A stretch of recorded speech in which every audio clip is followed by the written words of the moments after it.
What's up, guys? It's your boy Mr. Rockoff Johnson here with another video. I have a rubber snake with me. I don't know why I'm holding it like it's real, but look at him, isn't he cute? I want to get one of these. This is actually a corn snake, fun fact. But in case you can't tell from the title of this video, today I'm gonna tell you guys about my passion and obsession with not only animals in general, but specifically reptiles, and snakes and gators and all that kind of stuff. But of course, instead of this snake, why don't we go get my real one? So there we go. And this, if you're not familiar with my channel, is my dream pet of all time. I have always wanted a snake. This is Orochi, guys.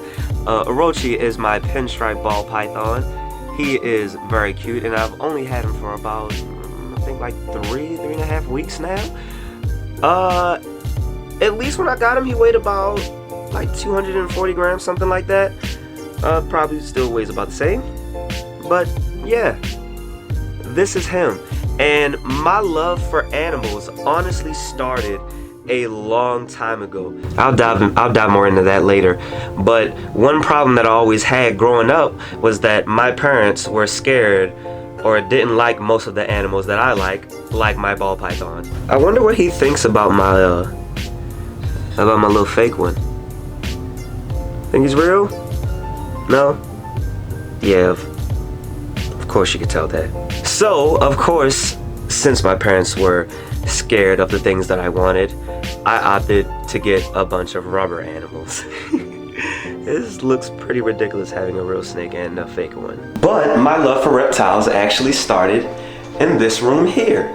This is just one of the rooms that's in my house. It's cleaned out right now, just because I don't have any roommates in it. But I have my snake here, of course. And here's where I used to play with all kinds of cars and my snakes and all that kind of stuff. But there is one man who influenced me more than anybody else when it came to animals, especially reptiles. And that man is Steve Irwin, the crocodile hunter himself. The admiration, the passion, the love that he showed to animals, it just ignited something in me even when I was a child. I mean, apart from me loving music and cars and all that kind of stuff, it was just looking at beautiful creatures like this and just watching them work and see them think and how they react to everything. It's crazy, because as you can see, he's not some killing machine. He's just curious little ball python, just making it through the world, just like how we are, how I was when I was a kid. Like, I don't know, it just resonated with me. Dogs resonate with some people, cats resonate with some people. Reptiles is what resonated with me. My God, I love them so much. But my love for Steve Irwin is like deep, like to this day. Alright, so look, this is how deep it is. This is in my room, don't mind my bed. But anyway, that's my Aunt Boo right there. That's my dad. And that's a cutout of Steve Irwin when he passed away. Like, it's deep. He's on my wall in my room next to my dad. Can we just take a moment to acknowledge how beautiful this ball python is? I mean, oh my God, look at the pattern on him. That's that pinstripe gene there. And it's a pinstripe pod actually, so belly on him. Put down in the comments. I want you guys to look real quick. Oh, let me hold him right. And I want you to put down in the comments where his heart is. Where is the heart on the snake? Yeah, so obviously Steve Irwin is a huge influence to me. But I learned so much off of his show with how he handled crocodiles and snakes and everything like that. And I will never forget, there's this episode where, because he was from Australia, in case you didn't know, and I'll never forget this episode where they actually came to the Midwest, and they're talking about snakes and actually they were talking about rattlesnakes, and his wife Terry Irwin was talking and about like rattlesnakes getting caught like in like different channels and stuff like that humans build, and like, you know, like all that kind of stuff that, you know, you talk about when it comes to conservation and saving these animals natural habitats and everything. And there's a rat, and she looks and she's like, Steve, there's one there and it's caught in the canal that was man-made so it can't climb out. And he just jumps in the water for this wild rattlesnake, gets it out of the water, and just sets him on his way. Like, he didn't spend too much time with him or anything like that. And I thought it was the coolest thing in the world, because this human being is risking this is a rattlesnake we're talking about, a venomous rattlesnake. It was a pygmy rattlesnake. And here he is risking his life for this animal, and it just ignited something in me. And I always said to myself that, you know, I wanted to keep not only my own kind of animal, but, you know, maybe at some point, you know, when I'm blessed and, you know, financially stable enough to, you know, give back to a lot of these conservations and everything like that, or maybe start my own. But yeah, that's where my passion initially stemmed from. It stemmed from watching Animal Planet and Discovery Channel and seeing Steve Irwin work with all kinds of beautiful animals and everything like this. And it just started. Of course, going on with our story, like I said though, my parents were actually scared of a lot of the animals that I like snakes and lizards and frogs and all that kind of stuff. I mean, there's other animals I really love too, like wolves. I really have a thing for wolves. I actually have a wolf tatted on my back, but that's besides the point. But yeah, so there was that. And honestly, my life growing up was weird. Times we had money, times we didn't necessarily have money. So like, I never actually had a pet that stayed. I had a dog for like all of maybe 2-3 months, and then we realized we couldn't afford the dog, I guess, so then the dog got sent away. I don't know what happened to it. I was young. I don't know what to tell you. And I had a betta fish at one point, and it died 2 days later. So that was me keeping animals as a kid, and that's me all the way up to 10 years old. So of course, because of that, I never actually had a chance to hold a snake or touch a snake until I was about in elementary school. And then outside my house, we came across this exact type of snake. All right, so I'm in about 4th, 5th grade. Mom had just parked her car here and everything, like where my car is now. Well, my daily driver, of course. My race car is in the back. And I saw my buddy that lived in this house over here by this tree. Now to be completely oh hey girl. Now to be completely honest with you, I really don't want to film like my neighbors' yards and everything without their permission. So I showed you guys the spot, so I'm just going to reenact it over here in my yard. But anyway, so I end up walking over to the tree where he was, and my buddy was like standing like here.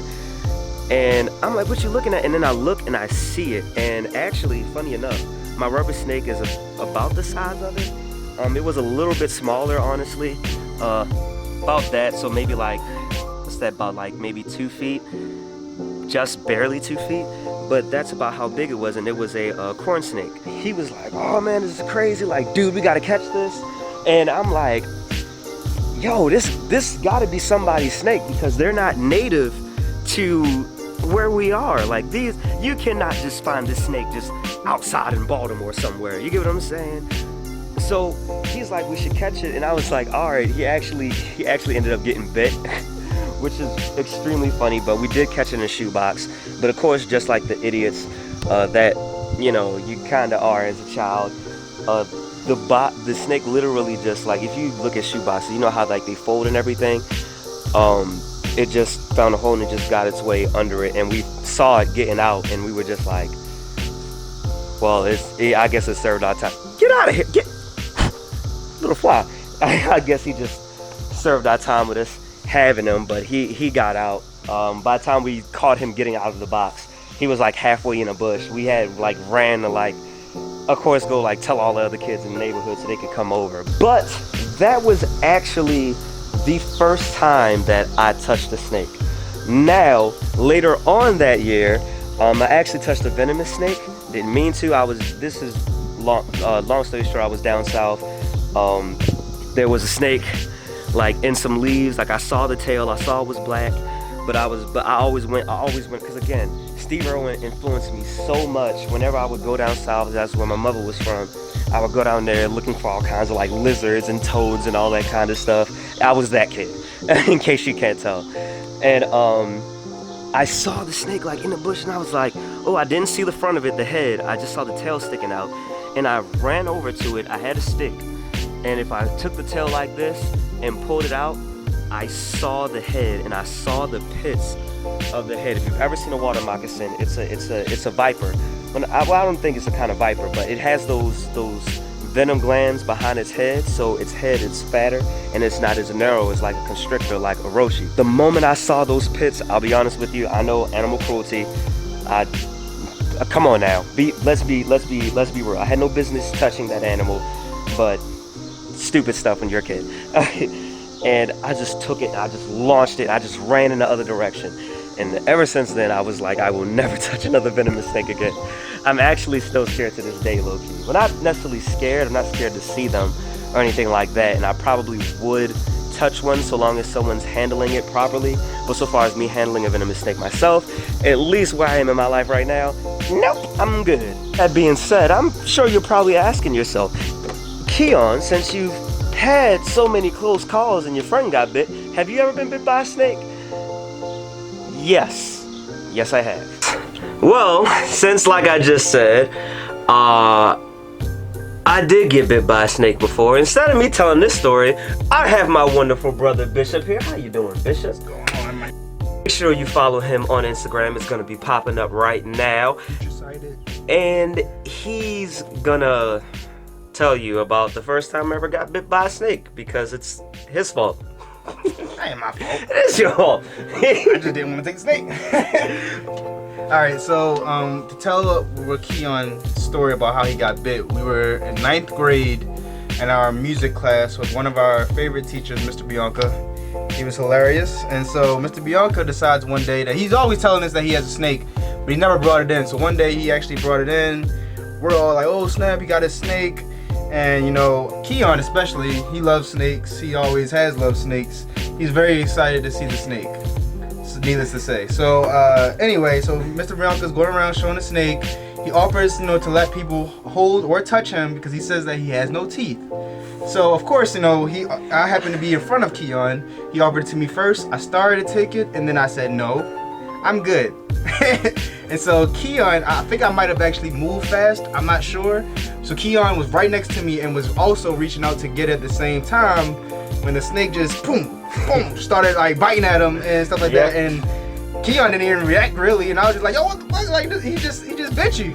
And yeah, he held on too. Like this wasn't like he just latched and it was like he held. He was like this. I was on my finger. I was just like, ah! Literally seconds before that, Mr. Bianca said, oh, he doesn't bite. He doesn't even have teeth. It's a California king snake, an albino California king snake. And Keon was bleeding, and I was like, I don't know how you're bleeding if you didn't have teeth, but it had back. Of course, as you know, constrictors, they have back-facing teeth. So if your mouth is this way, the teeth face this way, so it can lock into the prey. I tried to pull out when I got bit, and it just locked in. So yeah, and I said, now I know why I did not grab the snake. My survival instincts took over. I still say it's his fault. But yeah, that's how I got bit by my first snake. By the way, he's not scared of snakes now, and he will totally touch a snake now because he's definitely held my snake before. Not but too often, but I have. My snake is now sleeping, so I'm not gonna bother him. But yeah, I just want to bring my brother here so I could show you guys, you know, and so he could tell his side of the story. By the way, quick side note, he's in the anime, I'm in the anime. Would you guys want to see like a separate channel? It would mostly be his, but would you guys want to see a separate channel with us talking about anime or doing reactions and stuff like that? Let me know down in the comments. Gaming also. Yeah, gaming also. It will be his channel. I'd just be on there, you know, doing stuff too because yeah. We're brothers. Yeah, we're brothers, so why not? But yeah. that's pretty much gonna conclude it for this video. I hope this now let you guys understand where my love for these reptilian creatures all came from. That's pretty crazy that I picked this up like it was a real snake and so easily. That is really weird. I guess something's really wrong with me. But if you are not subscribed, be sure to subscribe. Make sure you get the merch. This is not my merch. This shirt was given to me. But make sure you get the merch down in the description below. You stay classy. Stay positive. Stay positive, stay classy. And have a good day.